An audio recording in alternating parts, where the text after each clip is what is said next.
All right, we are recording. This is inaugural Heaven on Earth. This is a meditation and then a wisdom sharing on pleasure. And we will do probably about a 15 or so minute meditation right now. So just find a place where you feel comfortable. And the horses are here with us.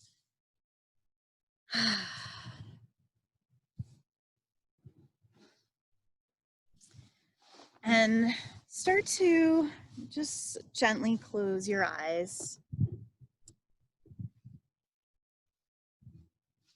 And wiggle your toes inside of your shoes to really fully connect with the earth. Taking a deep breath and letting it go. Another deep breath and letting it go. And as you breathe, see if you can set the intention and the awareness to breathe in peace and breathe out love. Allowing the in-breath to make you calmer and the out-breath to be a blessing to all around you.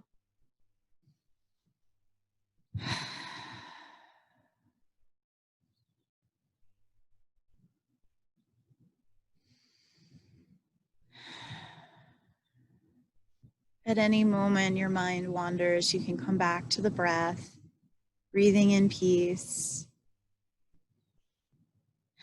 and breathing out love.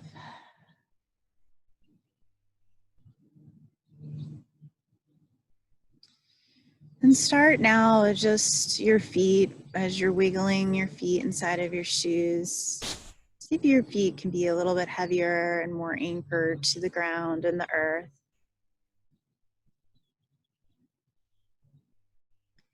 And now just intentionally bringing your awareness and asking each part of your body to soften and relax.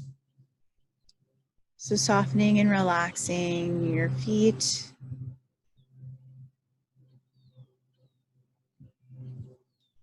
softening your ankles,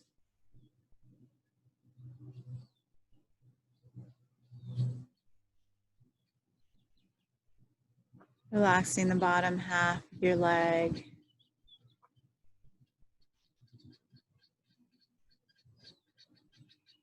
relaxing your knees,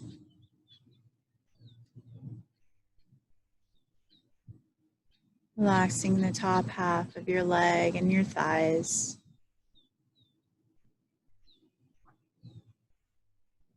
And if anywhere feels tense, just send the breath there, allowing the breath to wash away the tension, completely transmuting it.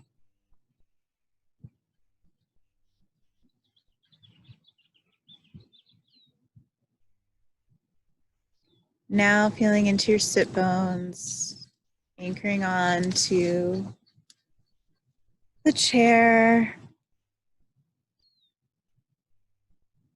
allowing your seat to fully support you and remind you that you're always supported.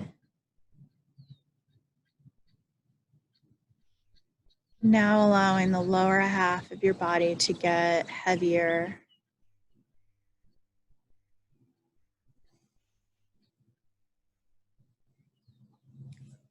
And I invite you to feel into a tree branch coming out of your sit bones, dropping that tree branch all the way down into the ground, anchoring down, down, down into the center of the earth and wrapping around that.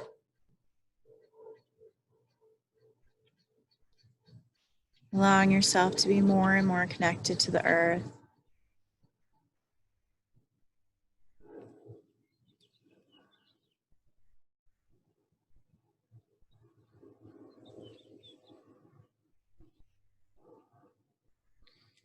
And as you come back up from that trunk, pulling up any nutrients you need from Earth, knowing that she willingly supports.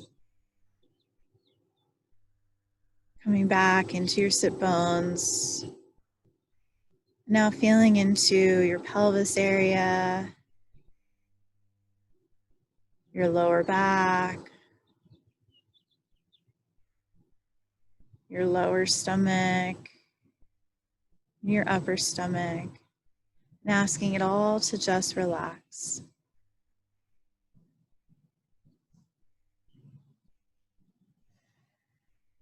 Maybe sending the breath there. Picturing your entire intestinal tract just relaxing, feeling calm.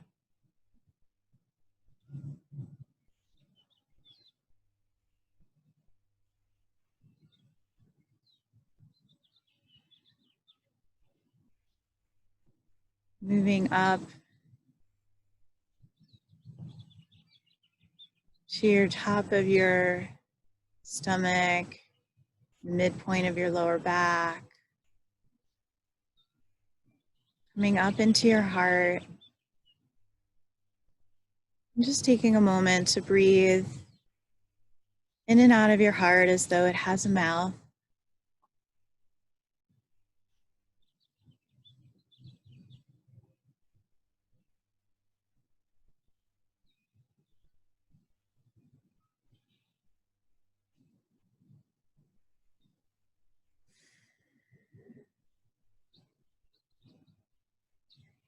You may even want to place a hand on your heart, allowing yourself to feel this place even more fully.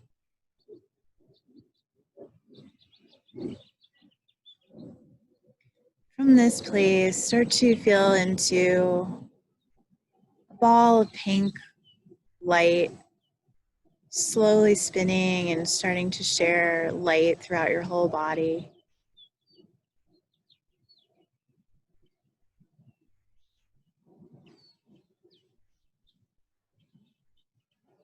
Radiating now that pink light out from you to those around you.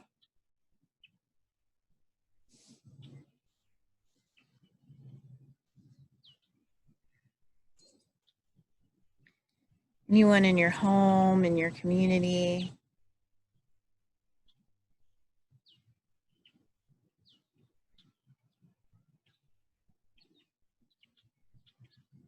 Radiating that pink light out into your state, into the entire United States, out into the world.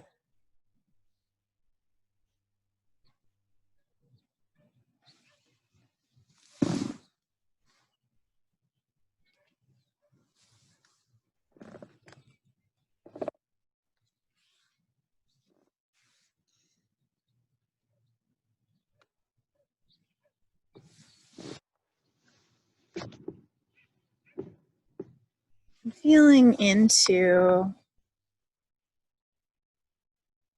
the compassion for yourself and for others at this time.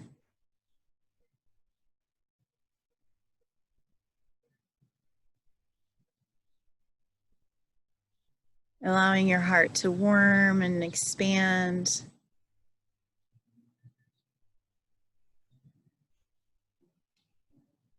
Allowing it to flood out this pink light.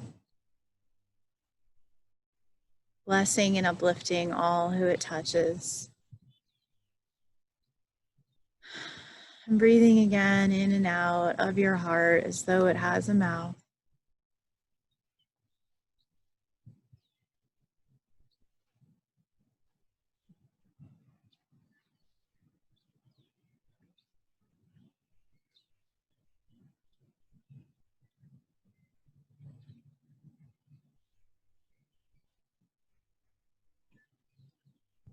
Now just moving up from that space to your upper back and shoulders, up through your throat, just asking everything to soften and relax.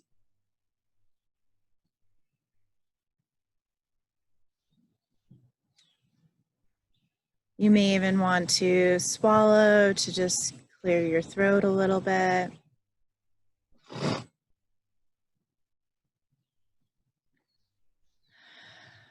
Taking a deep breath in and out.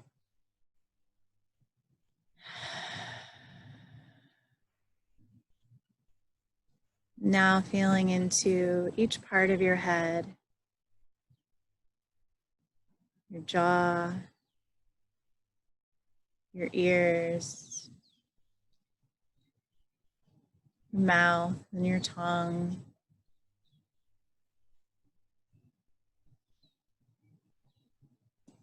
Feeling your nose and your eyes, and your forehead. Allowing them all to just soften.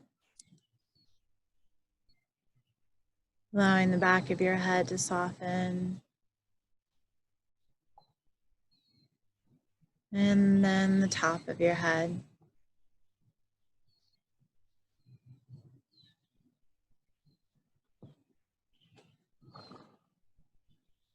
And picture the sunlight streaming down to the top of your head and filling your whole body with really healing sunlight.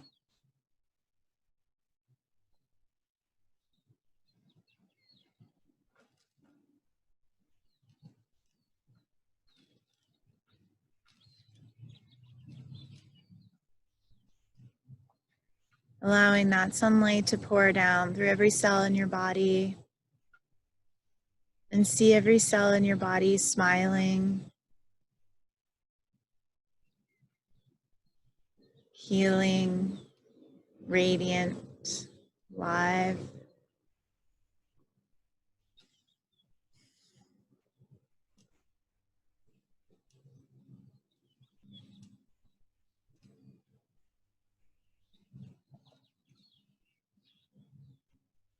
Now with this sunlight pouring in through you, warming you, giving you light nourishment,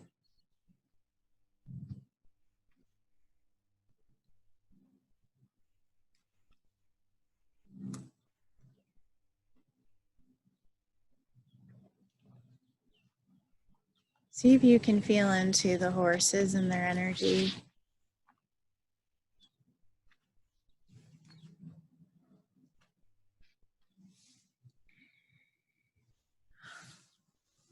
Feeling into how grounded they are,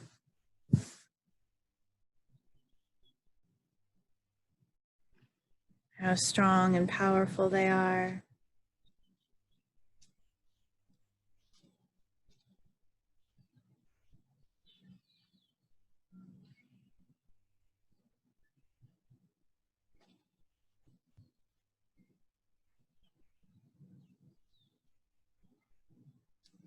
See if you can bring in some of the horse power, the horse energy into your body.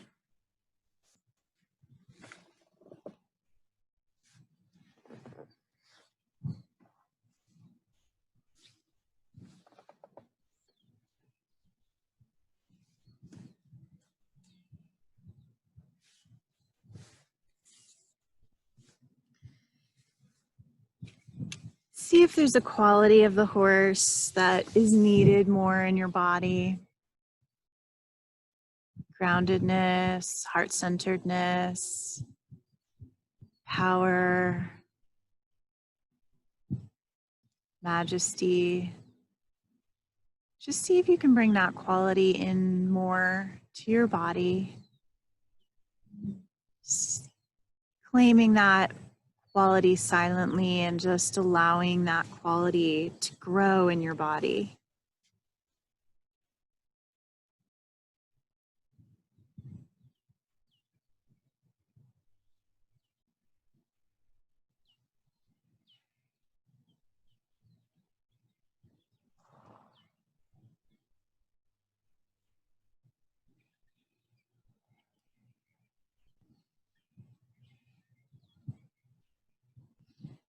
Now just being in the question of what is possible if I felt good more frequently? What would be possible if I felt pleasure more frequently?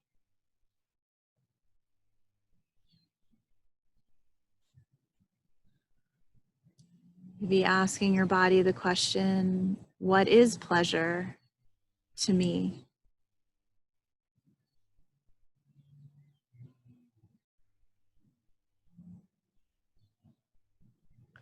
Maybe asking your body, what desire do you have?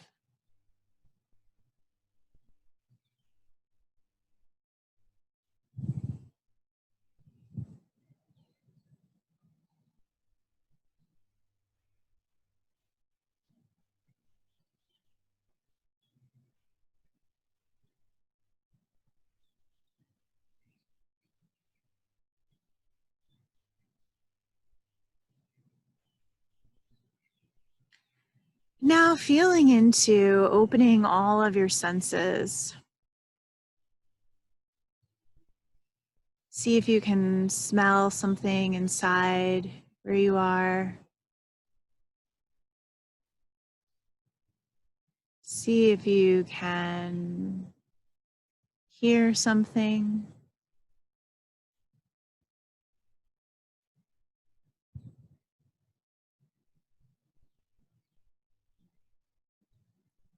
See if you can taste something.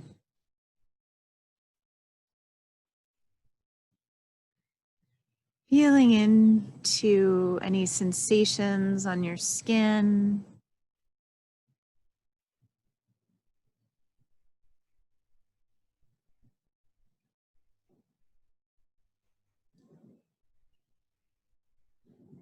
And even if your eyes are closed, see if you can see something.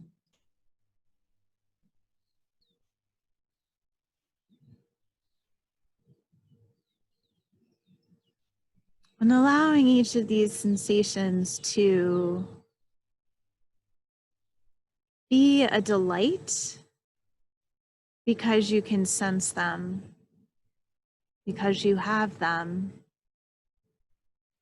And because you have them, it makes your life richer. So feel into the gratitude you have for your senses.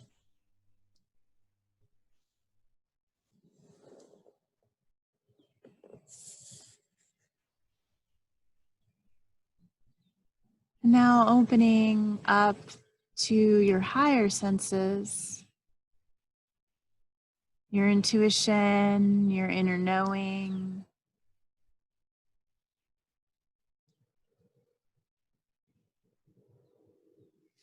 Feeling into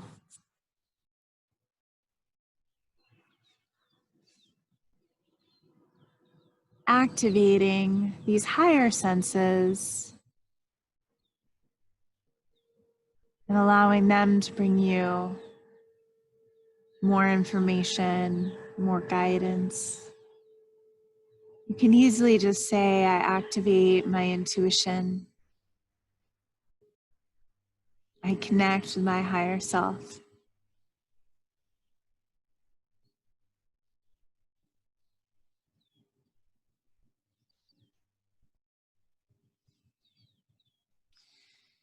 And from that place of connection, see if there's anything that needs to be shared with you just for today, any guidance, any information.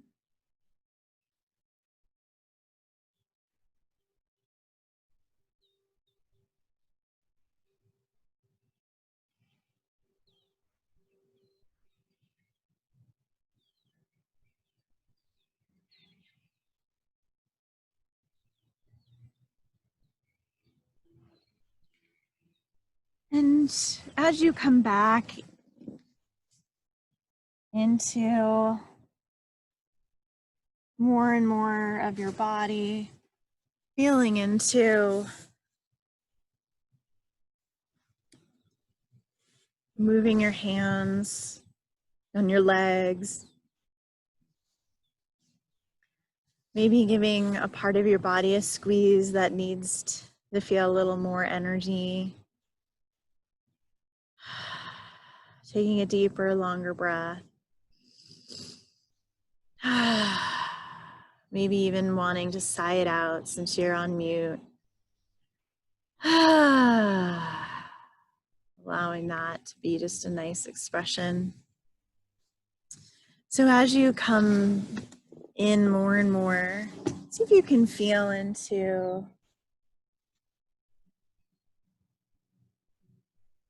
gently opening your eyes when you're ready.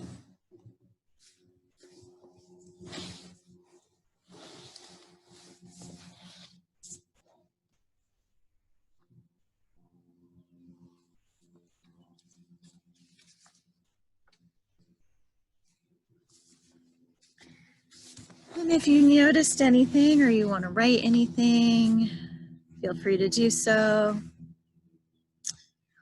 So I'm going to just do a little wisdom share since we just opened up some things with that. The topic's on pleasure, and where this came from, I did not have a theme until just yesterday, but I started to read a new book, which was almost coming off the bookshelf at me, literally. And this is the book. It's Mama Gina's School of Womanly Arts. I've had it for a long time. It's time to read it now. That's how books are. They can sit there for a while until it's time to read them.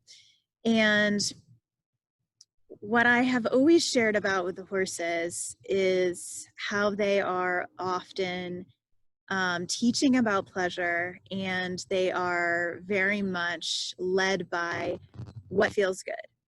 And they have been on the planet longer than we have. They are survival experts as prey animals, and all the stuff they've been through. They hold the keys and the codes to us understanding true pleasure. And many women and also many men are very drawn to them because they find pleasure being around them.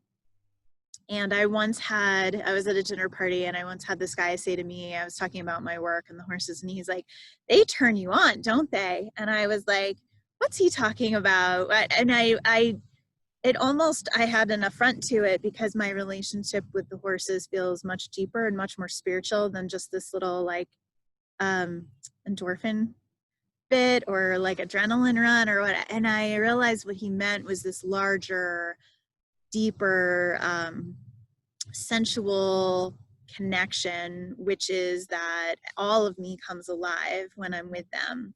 And those of us who work with horses can relate to that, and who love them and have been around them our whole lives can relate to that. And even if we're not around them, we're still allured, many of us, by something in their mystique, in their mystery, and in their way of being. And what I love is, and it's so interesting because Midnight is the horse behind me, and he is a big teacher of pleasure. So much so that you can sit with him on the ground, but if you go to touch him, he is like, nah, nah, nah, because he's so enjoying just being and holding energy and connecting with earth that he doesn't need like extra stimulus at all. But when he wants scratches or he wants to be touched, he'll lean right into them. And that was Sweetness's teaching. As soon as I got here, it was constantly rubbing up against this table, but it was shaking it so much that I had to ask him to stop. But he was willing to say, oh, there's a tool for me to get my needs met. And the horses do not create a story around pleasure. I shouldn't, I can't, I should ask permission, I'm not allowed, it's too much. All of those things that often we, especially as women, will say, does not enter their conversation, does not enter their way of being. They are focused on survival, and then when their needs are met, they're fully focused on thriving. And they have basic needs like we do, play and food and safety and connection. Hi, he's finally coming over. He's like, I want to talk now. Are you gonna say hi to everyone? Hi, buddy.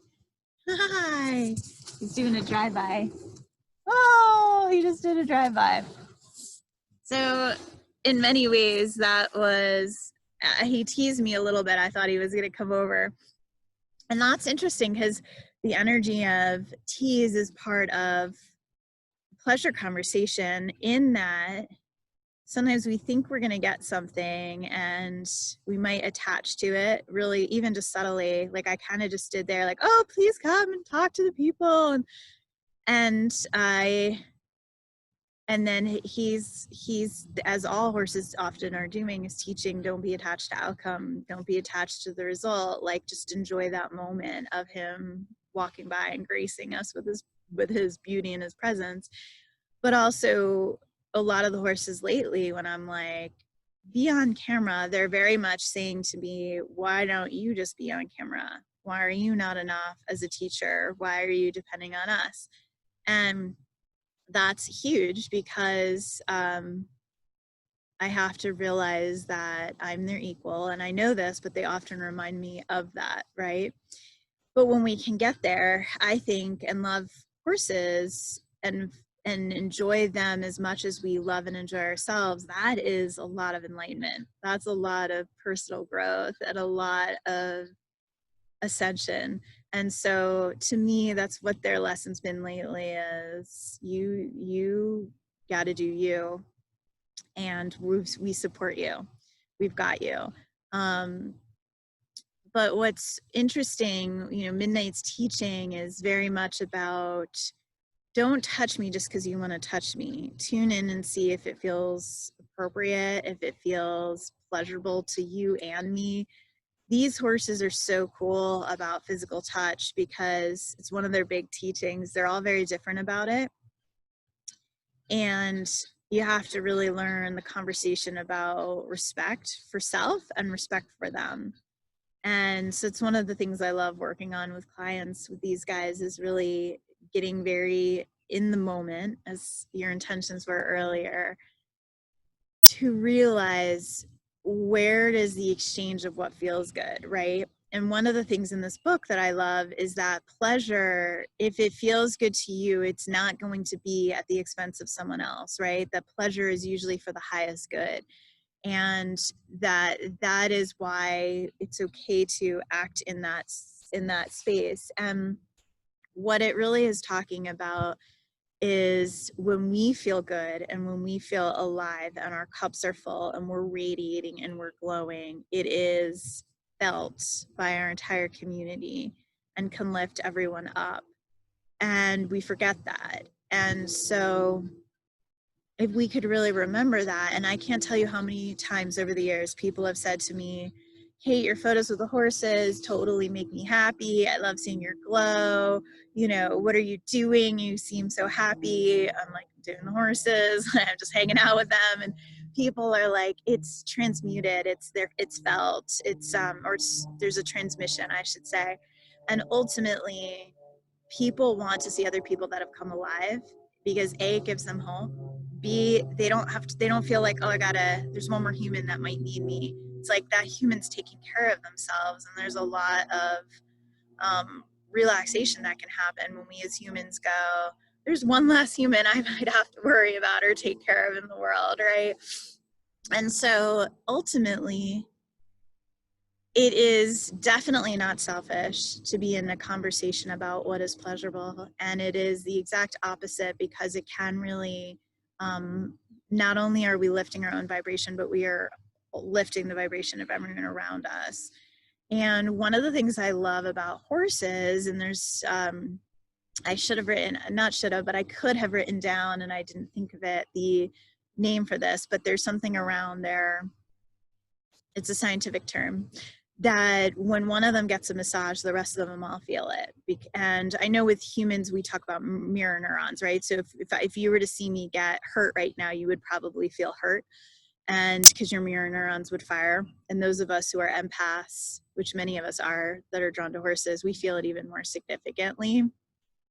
But it's the same with pleasure. And when one gets a massage and feels really good, the horses you'll see them all kind of either congregate or relax or just blow out at the exact same time, and they're releasing because they all feel it. And so that is another great example from the herd that we can all feel the similar things to each other. And so putting our pleasure as a priority is a gift to ourselves and to others.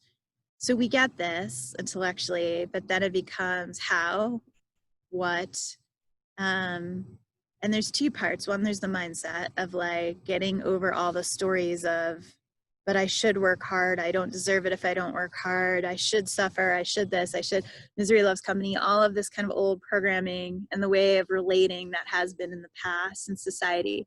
But if we're moving into heaven on earth, we're moving into 5D, which is what people call it. If we're moving into an ascension timeline, into a golden age, whatever you want to call it. I like calling it heaven on earth because that sounds so yummy to me. We're moving into that. What does that look like? It does not look like striving and suffering. The world's golden age don't even fit those two, that energetic. So what does it look like? To me, it looks like people experiencing pleasure. What Mama Gina calls it is joy. It's another word is joy. And joy on the Power versus Force scale by David Hawkins is an even higher vibration than love.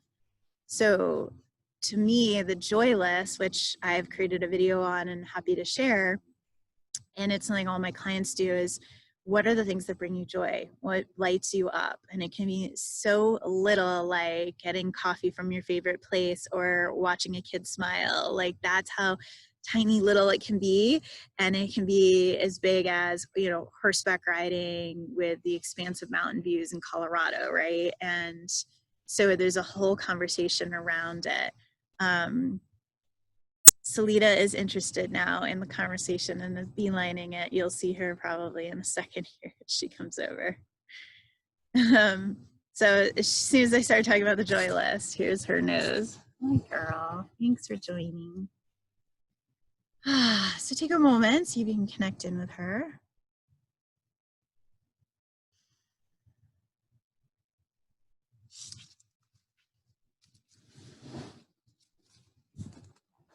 So she also did a drive-by. She came over to share one thing, and she said, remember to breathe. Now that's partly for me because I get very excited and I share a lot very quickly because it just comes through me, and it's always been how I am when I teach or speak. And she said, remember to breathe. That the breath itself is pleasurable and is life. And when we breathe, we are showing the world that we are, like when we're consciously breathing, or showing the world that we are consciously receiving, consciously aware of life force, and allowing it in and out. And so let's take a moment and just take a breath.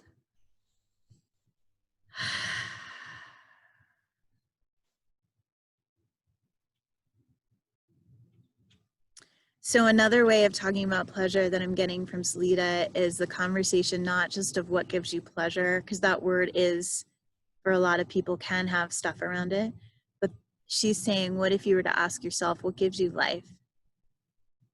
Right? Those things that are called like life affirming, right? Like the Hallmark life affirming movies or whatever they're called, right? But that's ultimately like what it is. Like, what gives you life?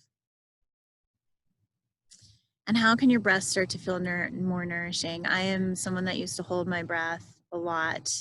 And especially when I horseback rode, I did it even more so because I was a little nervous because I was like, this is a big animal. She's right behind me. But how can we consciously let the breath flow, and what is it that we need from life, right? What more elements of life can we give? There were some journal prompts that came in this morning, which we'll do as I transition to the goats here in a bit. But it is questions around life. So I want us to kind of wrap on time. So I'm going to finish that kind of wisdom sharing with, she put her head over my head, and it was the remembering of the crown, right? Of like, how can you allow in life to fill your body For me, the best I usually ever feel is besides when I'm around the horses, because they are so life affirming for me. And they are such great role models for being willing to receive pleasure without story and to follow what feels good. Is when I'm in meditation and I flood the light in through the body. There's just something really beautiful about that. So when she did that, it was almost like she was like, remember to allow stuff in from your crown, you know, and ultimately the horses have been saying a lot lately, from crown to ground, that there's a process there. And breathing, right? Remembering to breathe. So I offer you guys that. I'm gonna walk over to the goats, and I'm gonna turn recording off. But I have a journal prompt for you before I do so. And there's a couple. One is, if you were to start writing your joy list right now, what would be on it, right? So thinking about as many things, don't edit, don't censor. So that's one. The other is, if you did have 1 week left to live, or let's say 1 month, try to do both, just to give yourself a little more time. What would you do? What would you fill it with? That is a clear example of what is pleasurable to you, like what would feel so good, right? Because you would have no maybe later, or when I'm ready, or if that happens, like you would just have to do it now. So that was the journal prompt that came in this morning. And I don't think of that question as really morbid. I just think of it as, what is it that is so critical and important to you? And then how can you schedule more of that in, right? So while I'm walking up to the goats, if you want to get your planner out, phone, however it is for you, and actually start to like put one pleasurable thing on your calendar for each week of this month. And what Mama Gina does with her boot camp is 1 a day. So if you want bonus points, try 1 a day. I really love that idea. It's something I'm going to start doing. I definitely already do like a few a week, but having the 1 a day. And I will say, even thinking about doing it first thing in the morning, so that you show yourself you're your own priority and that you give to you first, is a clear sign to the universe that you are willing to receive. And that you're taking care of yourself, and then you have more of that intention and energy to be able to help others, because you're doing it from a place of, well, I filled my cup, I'm ready to rock for others, instead of this, well, I've got to serve everyone else and then I'll fit me in maybe at the end of the day if there's some time. It's a very different paradigm. So, all right, I am gonna stop recording. Hope that was super helpful.